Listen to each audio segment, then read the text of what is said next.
আসসালামু আলাইকুম। জসিন্তা জিনিয়া স্বাগত জানাচ্ছি এনটিভির সন্ধ্যার খবরে। ক্রাউন সিমেন্ট শিরোনাম দেখছিলেন, এবার পুরো খবর। রাজনৈতিক দলগুলো যাই বলুক না কেন, প্রধান উপদেষ্টার প্রতিশ্রুত সময়ে জাতীয় সংসদ নির্বাচন হবে। আইন উপদেষ্টা ডক্টর আসিফ নজরুল সচিবালয়ে সাংবাদিকদের এ কথা বলেন। আর আগারগাঁওয়ে নির্বাচন ভবনে ইউরোপীয় ইউনিয়নের রাষ্ট্রদূত মাইকেল মিলার বলেন, নির্বাচন আন্তর্জাতিক মানদণ্ডে করতে 4 মিলিয়ন ইউরো সহায়তা দেবে সংস্থাটি। নিয়ামুল আজিজ সাদেকের রিপোর্ট। আগামী বছরের শুরুতে নির্বাচন সুষ্ঠু ও সংশ্লিষ্ট ব্যক্তিদের দায়বদ্ধ করতে চায় ইউরোপীয় ইউনিয়ন। এজন্য প্রাথমিকভাবে তারা মাঠ পর্যায়ের কর্মকর্তাদের প্রশিক্ষণ, ভোটারদের সচেতনতা, স্থানীয় পর্যবেক্ষক সংস্থাগুলোর দক্ষতা বৃদ্ধির পাশাপাশি অপতথ্য রোধে বেশ কিছু পদক্ষেপ নেবে। নির্বাচন কমিশনারদের সঙ্গে আলোচনা শেষে মাইকেল মিলার বলেন, নির্বাচনের কার্যকরী পরিবেশ তৈরিতে কারিগরি সহায়তাও দেবে ইইউ।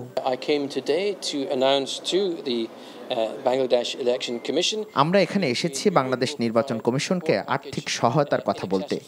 ইউরোপীয় ইউনিয়ন বাংলাদেশের জাতীয় নির্বাচনকে আন্তর্জাতিক মানের করতে 40 লাখ ইউরো দেবে। এখানে আমি একা নই, ইউ পার্টনারশিপ ফর ডেমোক্রেসির সদস্যরাও এসেছেন। তারা নির্বাচন নিয়ে অভিজ্ঞতা সম্পন্ন ব্যক্তি, কারণ আমরা চাই পর্যবেক্ষণ, ভোটারদের সচেতনতা ও শিক্ষা ও প্রশিক্ষণ দিতে। আমরা মনে করি ইউ এর সঙ্গে বাংলাদেশের সম্পর্ক অগ্রাধিকারমূলক। সাংবাদিকদের তিনি আরও জানান, সেপ্টেম্বরে একটি তথ্য প্রযুক্তি জ্ঞান সম্পন্ন বিশেষজ্ঞ দল বাংলাদেশে এসে পরিবেশ ও প্রস্তুতির অগ্রগতি যাচাই করবে। সচিবালয়ে ত্রয়োদশ জাতীয় নির্বাচন নিয়ে আইন উপদেষ্টা বলেন, নির্বাচনের সময় নিয়ে প্রধান উপদেষ্টার প্রতিশ্রুতি বাস্তবায়নে কাজ করছেন তারা।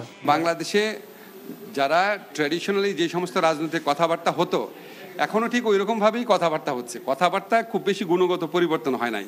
ফলে নির্বাচনের সময় নিয়ে কে কী বললো না বললো, এটা আপনার রাজনৈতিক প্রক্রিয়ার অংশ হিসেবেই দেখবেন। আমাদের সরকারের পক্ষ থেকে আমরা দৃঢ় প্রতিজ্ঞ আছি। ওনার এই ঘোষণার থেকে আমাদের পিছিয়ে আসার বিন্দুমাত্র মানে চিন্তা নাই। নির্বাচনের সময় নিয়ে দলগুলোর কথা শুধু রাজনৈতিক বলে মন্তব্য করেন উপদেষ্টা। Niamul Aziz Sadek, NTV news, Dhaka. BNP মহাসচিব মির্জা ফখরুল ইসলাম আলমগীর বলেছেন, পিআর পদ্ধতিতে নির্বাচনের পক্ষে নয় তার দল। সন্ধ্যায় থাইল্যান্ডের 7 দিনের চিকিৎসা শেষে দেশে ফিরে হযরত শাহজালাল আন্তর্জাতিক বিমানবন্দরে পৌঁছে গণমাধ্যমে এ মন্তব্য করেন তিনি। বলেন, রাজনৈতিক ও অর্থনৈতিক মুক্তির জন্য জাতীয় নির্বাচনের কোনো বিকল্প নেই। দেশের মানুষ নির্বাচন চায়, সংকট নিরসনের একমাত্র পথ দ্রুত নির্বাচন। যারা সংস্কার চাচ্ছে সেটা তাদের দলের ব্যাপার। ডাকসু নির্বাচন নিয়ে তিনি বলেন, সকলের অংশগ্রহণে সুষ্ঠু ও সুন্দরভাবে এই নির্বাচন সম্পন্ন হোক, এটাই সবার প্রত্যাশা। পিআর পদ্ধতি এই দেশের মানুষ ইউজ না, তারা বোঝেও না, তারা ঠিক মতো জানেও না। কোনোদিন এটা ইভিএম আজকে কতদিন চেষ্টা করে ইভিএম বাদ দিতে হয়েছে, আর পিআর পদ্ধতি তো আমরা ইউজ না কোনোদিন। এটা প্রশ্নই উঠতে পারে না। দ্যাটস নট অ্যাডাল্ট ফ্র্যাঞ্চাইজ, মানে ডাইরেক্ট যে গণতন্ত্রের যে অধিকার আমার, সেই অধিকারটা তো সেখানে বিঘ্নিত হয়। মাঠের রাজনীতিতে অনেকেই অনেক কথা বলছেন, তবে বিএনপি বিশ্বাস করে প্রধান উপদেষ্টা যেহেতু বলেছেন, তাই ফেব্রুয়ারি প্রথম সপ্তাহেই নির্বাচন হবে বলে মন্তব্য করেছেন বিএনপি স্থায়ী কমিটির সদস্য সালাউদ্দিন আহমেদ। সকালে গুলশানে নিজ বাসভবনে সাংবাদিকদের সাথে আলাপকালে জুলাই জাতীয় সনদের খসড়ার বিষয়ে প্রতিক্রিয়া জানান তিনি। বলেন, সনদের অঙ্গীকারের বেশ কিছু ধারা ও প্রস্তাবনা নিয়ে সংশয় তৈরি হয়েছে, যেমন এই সনদের বিষয়ে দেশের কোন আদালতে প্রশ্ন তোলা যাবে না, অথচ সংসদের ভেতরের আলোচনা এবং নির্বাচন কমিশন কর্তৃক ডিলিমিটেশন ছাড়া সকল বিষয় প্রশ্ন করা যাবে। আর যে কোনো বিষয়ে প্রশ্ন তোলা নাগরিকের অধিকার। সালাউদ্দিন আহমেদ বলেন, যেসব বিষয়ে নোট অফ ডিসেন্ট, সেগুলোর ক্ষেত্রে তো বক্তব্য ছিল, তা বিএনপি স্পষ্ট করে বলেছে। এখানে 84টা দফা, 84টা বিষয়ে জাতীয় ঐকমত্য কিভাবে প্রতিষ্ঠিত হলো তার বর্ণনা আছে, এবং কোন কোন বিষয়ে জাতীয় ঐকমত্য প্রতিষ্ঠিত হলো সে বিষয়ে বলা আছে। এই বিষয়ে আমি বিস্তারিত বলতে চাই না, কারণ এই 84টা দফার মধ্যে কম বেশি সব দফাতে আলোচনা হয়েছে। কিছু কিছু বিষয়ে আলোচনা হয়নি, অথচ এই দলিল অন্তর্ভুক্ত করা হয়েছে। সেগুলো আমরা ফাইন্ড আউট করব, চিহ্নিত করে আমাদের মতামত দেব। কিছু কিছু বিষয়ে যেভাবে আমরা সম্মত হয়েছি সেই ভাষার মধ্যে কিছু অসামঞ্জস্যতা আছে, সেটাও আমরা সংশোধন করে আমাদের পক্ষ থেকে দেব। নির্বাচনের আগে সংস্কার, জুলাই হত্যাকাণ্ডের বিচার হওয়া সহ ৩ দফা দাবি জানিয়েছে ইসলামী আন্দোলন বাংলাদেশ। বিকেলে রাজধানী বায়তুল মোকাররমের সামনে দলটির ঢাকা মহানগর উত্তর ও দক্ষিণ কর্তৃক আয়োজিত এক বিক্ষোভ সমাবেশে নেতারা এ দাবি জানান। দলটির আমির মুফতি সৈয়দ মোহাম্মদ রেজাউল করিম অভিযোগ করেন, একটি দল ক্ষমতায় যাওয়ার জন্য পাগল হয়ে গেছে, তাই দ্রুত নির্বাচন চায়। তিনি বলেন, পিআর পদ্ধতিতে নির্বাচনের বিকল্প নেই। যদি কোনো অশুভ চক্র আবারও ফ্যাসিস্ট হবার পায়তারা করে, তাহলে রুখে দেওয়ার হুঁশিয়ারি দেন ইসলামী আন্দোলনের নেতারা। সংস্কার কি হয়েছে? আচ্ছা, দৃশ্যমান বিচার হয়েছে? একটাও আমরা হয় নাই, জনগণ বলছে। এরপরে আপনি জাতীয় নির্বাচন ঘোষণা করাটা, এটা আমাদের কাছে কিন্তু বিভিন্ন দিক থেকে সন্দেহ তৈরি হয়েছে যে নিশ্চয়ই আপনার উপরে কোনো ধরনের, যেটা আমরা বলবো অশুভ এবং গোপন জিনিস হওয়ার হয়েছে। বাংলাদেশ চীন মৈত্রী সম্মেলন কেন্দ্রে স্বেচ্ছাসেবক দলের প্রতিষ্ঠা বার্ষিক অনুষ্ঠানে এই মুহূর্তে বক্তব্য রাখছেন বিএনপি ভারপ্রাপ্ত চেয়ারম্যান তারেক রহমান। সরাসরি যাচ্ছি তাঁর বক্তব্যে। এতক্ষণ যারা বক্তব্য রেখেছেন, আপনাদের বক্তব্যে ফ্যাসিবাদের বিরোধী আন্দোলনে বিএনপি সহ সকল গণতান্ত্রিক রাজনৈতিক দলগুলোর পাশাপাশি 2024 সালের গণ অভ্যুত্থানে জাতীয়তাবাদী স্বেচ্ছাসেবক দলের ভূমিকা এবং দেশের চলমান রাজনৈতিক পরিস্থিতির চিত্র উঠে এসেছে। প্রিয় সহকর্মীবৃন্দ, মানবিকতা, ত্যাগ, সামাজিক দায়বদ্ধতা থেকে স্বেচ্ছাশ্রমের অনুপ্রেরণা এবং অঙ্গীকার নিয়ে 1980 সালের এই দিন থেকেই জাতীয়তাবাদী স্বেচ্ছাসেবক দলের পথ চলা শুরু হয়েছে। আমরা দেখেছি প্রতিষ্ঠার পর থেকেই বিভিন্ন সময় বিভিন্ন পরিস্থিতিতে স্বেচ্ছাশ্রমের ভিত্তিতে, সেটি পরিষ্কার পরিচ্ছন্নতা অভিযানই হোক, সেটি প্রাকৃতিক দুর্যোগে মানুষের পাশে দাঁড়ানোই হোক, সেটি কোভিডের সময় বিপন্ন মানুষের দিকে সাহায্যের হাত বাড়ানোই হোক, বিভিন্ন সামাজিক কর্মসূচি স্বেচ্ছাসেবক দল পালন করেছে, পালন করে চলছে। শুধু তাই নয়, একই সঙ্গে দেশে গণতন্ত্র প্রতিষ্ঠা এবং স্বৈরাচার ও ফ্যাসিবাদ বিরোধী আন্দোলনে সংগ্রামে স্বেচ্ছাসেবক দল রাজপথে ভূমিকা রেখেছে।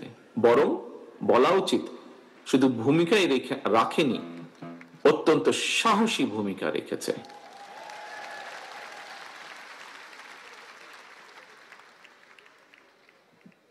শুধুমাত্র 2024-এর গণ অভ্যুত্থানেই স্বেচ্ছাসেবক দলের 24 জন সহকর্মীকে আমরা হারিয়েছি। 24 জন সহকর্মী শহীদ হয়েছেন, আহত হয়েছেন আরো বহু।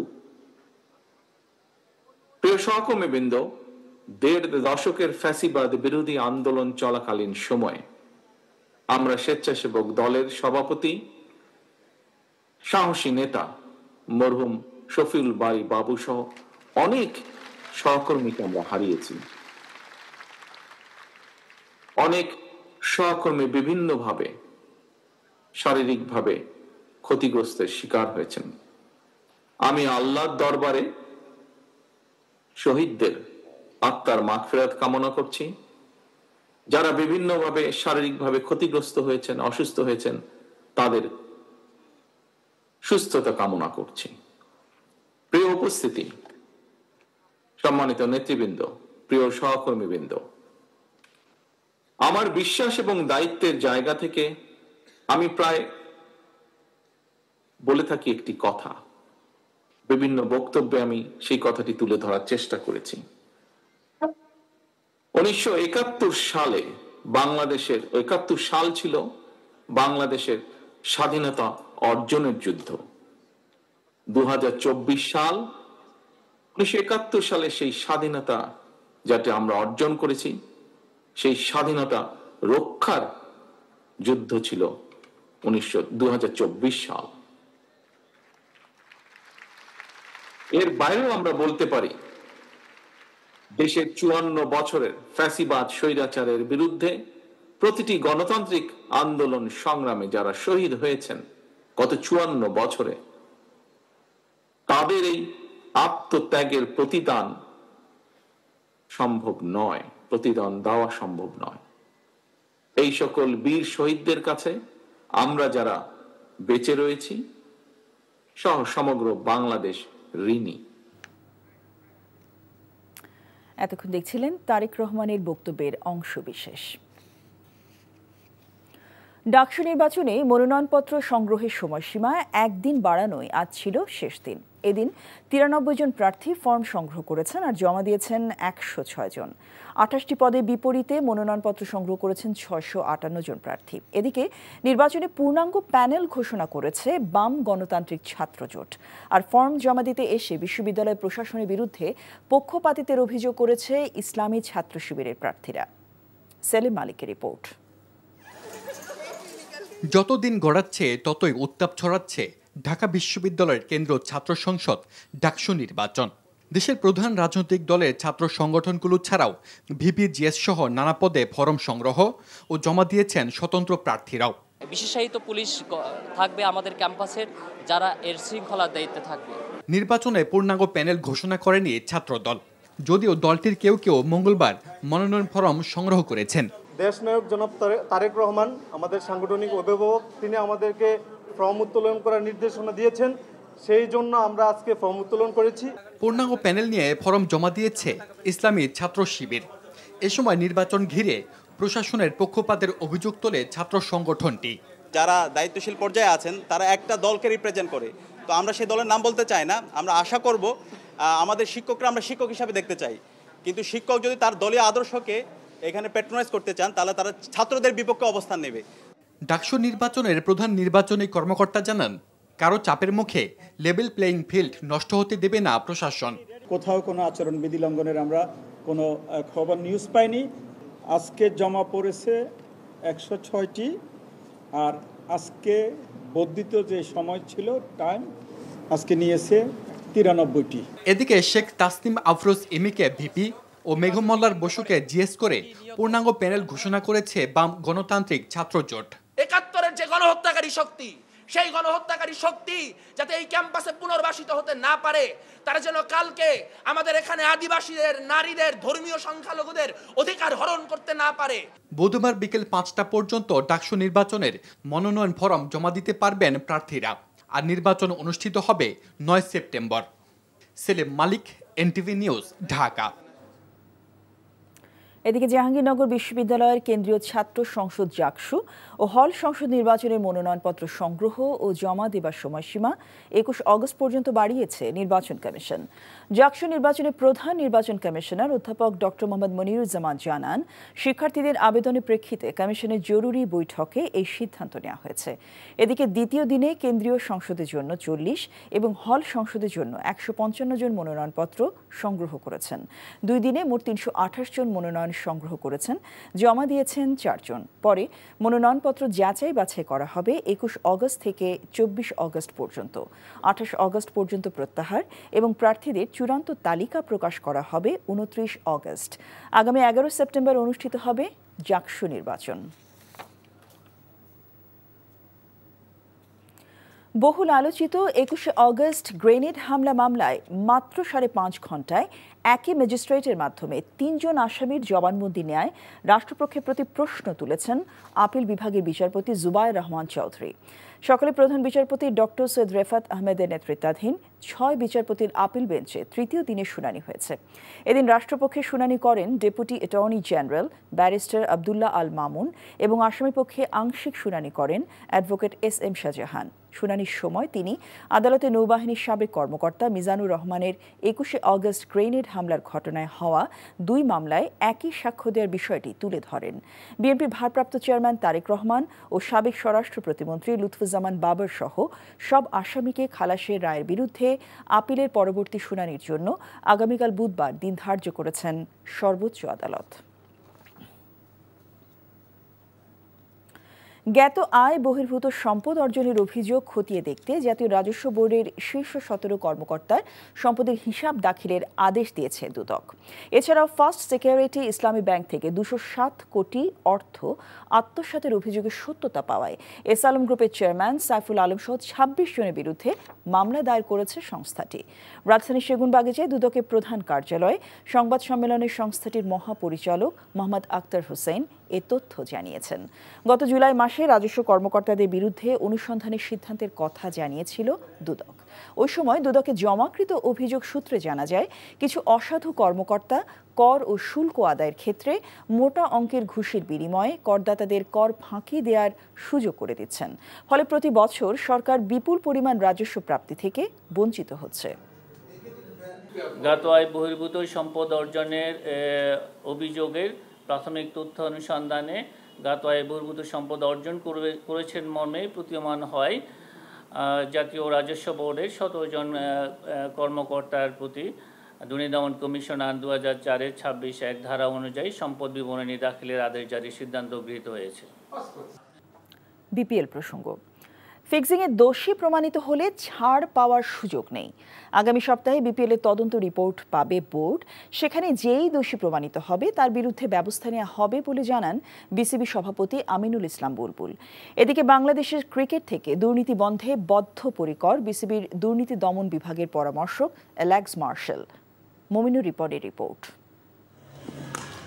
ঘরোয়া ক্রিকেটের সবচেয়ে আকর্ষণীয় টুর্নামেন্ট বিপিএল, তবে খেলার চেয়ে বাইরের বিষয় নিয়ে বেশি আলোচনায় থাকে এই প্রতিযোগিতা। গত কয়েকদিনে ফিক্সিং নিয়ে নতুন করে আলোচনায় বিপিএল। গত আসরে ওঠা অভিযোগ তদন্তে ফিক্সিংয়ের দুর্গন্ধটা ছড়িয়েছে বেশ। ৩ সদস্যের স্বাধীন তদন্ত কমিটি বোর্ডকে আনুষ্ঠানিক রিপোর্ট জমা দেয়নি এখনও। তবে গুঞ্জন আছে জাতীয় দলের একাধিক ক্রিকেটার, ফ্র্যাঞ্চাইজি, কোচ এমনকি বোর্ড পরিচালকের নামও উঠে আসছে ফিক্সিংয়ের তদন্ত রিপোর্টে।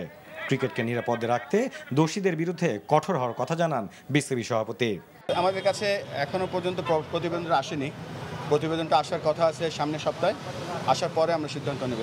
We have to protect this game. আমাদের ছেলেরা মেয়েরা যারা ক্রিকেট খেলে সেই জন্য সেটা আমাদের প্রধান লক্ষ্য। ইন্টিগ্রেটেড এডুকেশন রেখেছি, সারা দেশের যত ক্রিকেটার খেলবে, যত ক্রিকেটের যারা অফিসিয়ালস আছে সবাইকে আমরা এডুকেশনটাও সাথে সাথে দেবো, সো দ্যাট তারা জানে এবং জানবে যে বাংলাদেশের ল, ইসলামিক ল, রিলিজিয়াস ল, ভ্যালুজ সব কিছু মিলিয়ে আমরা চেষ্টা করব যে এই খেলাটাকে কীভাবে আরও সুন্দর করে প্রোটেক্ট করা যায়। এদেশের ক্রিকেটের দুর্নীতি রোধে যুক্তরাজ্যের সাবেক পুলিশ কর্মকর্তা অ্যালেক্স মার্শালকে নিয়োগ দিয়েছে বিসিবি।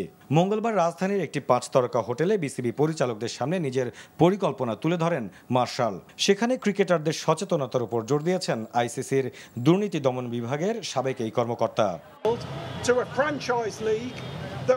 সবখানে এখন ফ্র্যাঞ্চাইজি লিগ হচ্ছে, যেখানে সহজেই দুর্নীতিবাজরা সুযোগ পেয়ে যায়। বিপিএল একটি জনপ্রিয় লিগ, এখানে সবকিছু হতে হবে উঁচু মানের ও প্রফেশনাল।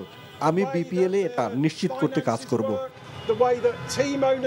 এর আগে বোর্ড পরিচালকদের নিয়ে কেন্দ্রীয় চুক্তিতে থাকা ক্রিকেটারদের সঙ্গেও আলোচনা করেন বিসিবি সভাপতি। আচরণবিধি ও শৃঙ্খলা বজায় রাখার পরামর্শ দেওয়ার পাশাপাশি ক্রিকেটারদের কাছ থেকে বিভিন্ন সমস্যার কথাও শুনেছেন আমিনুল ইসলাম বুলবুল। Mominur Ripon, NTV news, Dhaka.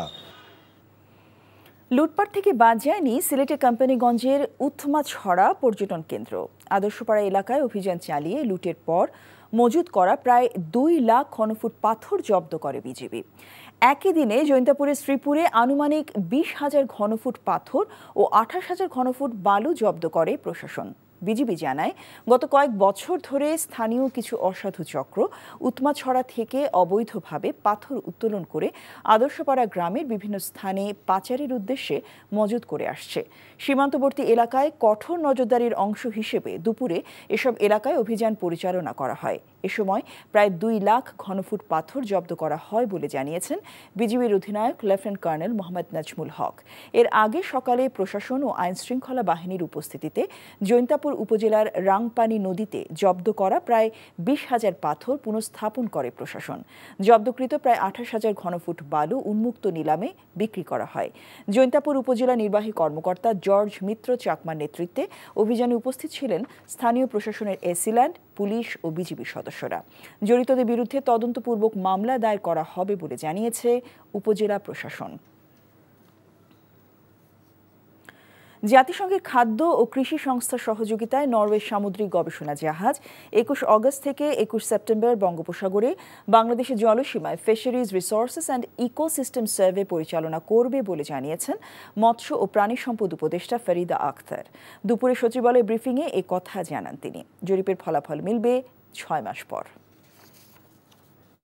বাংলাদেশের সমুদ্র এলাকায় উক্ত জরিপ সম্পাদনের সম্ভাব্য সময় নির্ধারণ করা হয়েছে আগামী 21 আগস্ট হতে 21 সেপ্টেম্বর 2025। এই জরিপ থেকে প্রাপ্ত বৈজ্ঞানিক তথ্য বাংলাদেশের মৎস্য সম্পদ সংরক্ষণ, টেকসই আহরণ, জলবায়ু পরিবর্তনের সাথে অভিযোজন এবং সামুদ্রিক পরিবেশ রক্ষায় জাতীয় নীতি প্রণয়নে সরাসরি সহায়তা করবে। এর মাধ্যমে গভীর সমুদ্রের সম্ভাবনা উন্মোচিত হবে, টেকসই মৎস্য আহরণের পথ সুগম হবে এবং সামুদ্রিক পরিবেশ রক্ষায় বৈজ্ঞানিক তথ্য ভাণ্ডার সমৃদ্ধ হবে।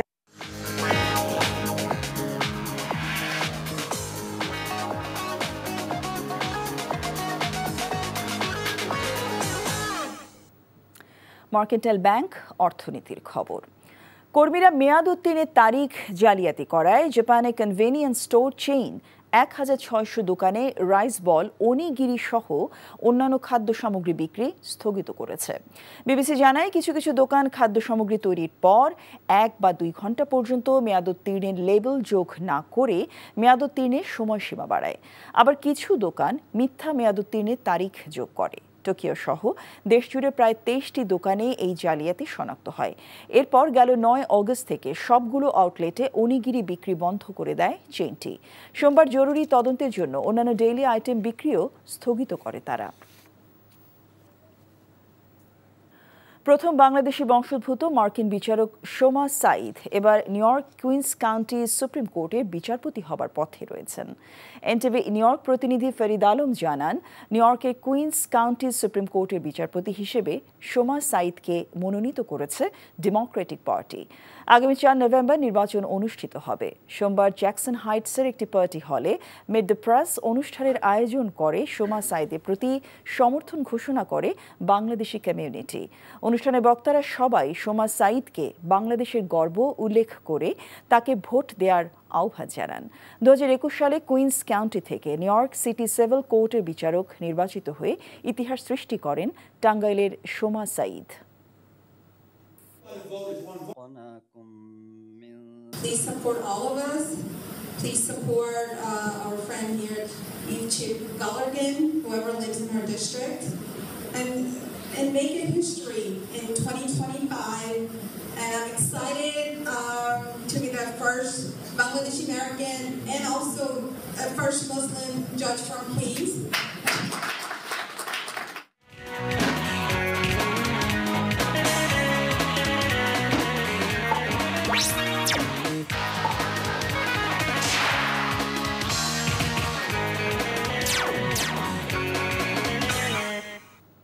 ইস্পাহানি প্রিমিয়াম টি খেলার খবর। যৌক্তিক কারণেই উপজেলা পর্যায়ে মিনি স্টেডিয়ামে নির্মাণ ব্যয় বেড়ে 53 লাখ টাকা থেকে 14 কোটি টাকা হয়েছে বলে জানিয়েছেন যুব ও ক্রীড়া মন্ত্রণালয় সচিব। জমি অধিগ্রহণ ও উন্নত মানের অবকাঠামো নির্মাণে ব্যয় বেড়েছে বলে জানান তিনি। অধিগ্রহণটা 2018-তে যখন ছিল তখন একটা রেট ছিল, বর্তমানে 2022-এর রেট শিডিউল অনুযায়ী পিডব্লিউডির কারণে এটার যৌক্তিকতা প্ল্যানিং কমিশন তারা একটা কমিটি গঠন করে দিয়েছে, অর্থ বিভাগ অনুমোদন করেছে এবং ওই কমিটি গঠন করা কমিটির রিকমেন্ডেশনের প্রেক্ষিতে কিন্তু এই প্রাইসটাকে বেড়েছে, প্রাইস এসকেলেশন যেটাকে আমরা বলি, অর্থ বৃদ্ধি বেড়েছে। সূর্যকুমার যাদবকে অধিনায়ক করে এশিয়া কাপের জন্য 15 সদস্যের দল ঘোষণা করেছে ভারত। 2024 সালের জুলাইয়ে সর্বশেষ আন্তর্জাতিক টি20 খেলা শুভমান গিল দলে ফিরেছেন সহ অধিনায়ক হিসেবে। জায়গা হয়নি আরেক উদ্বোধনী ব্যাটার যশস্বী জয়সওয়ালের। চমকে দিয়েছে শ্রেয়াস আইয়ারের দল থেকে বাদ পড়ার সিদ্ধান্ত। গত জানুয়ারিতে ইংল্যান্ডের বিপক্ষে দ্বিপক্ষীয় সিরিজের পর এশিয়া কাপ দিয়ে টি20তে ফিরবে ভারত। প্রথম পর্বে পাকিস্তান, ওমান ও আরব আমিরাতের সঙ্গে এই গ্রুপে প্রতিদ্বন্দ্বিতা করবে দলটি। 9 সেপ্টেম্বর এশিয়া কাপ শুরুর পরের দিন দুবাইয়ে আরব আমিরাতের মুখোমুখি হবে সূর্যকুমারের দল। এই ছিল সন্ধ্যার খবরে। এই খবরের ভিডিও সহ আপডেট জানতে ভিজিট করুন এনটিভি অনলাইন www.ntvbd.com। এছাড়াও এনটিভি জনপ্রিয় সব অনুষ্ঠান ও খবরের আপডেট জানতে ভিজিট করুন আমাদের ইউটিউব ভেরিফাইড ফেসবুক পেজ। রাত 10:30টায় রাতের খবর দেখার আমন্ত্রণ রইল। সবাইকে ধন্যবাদ।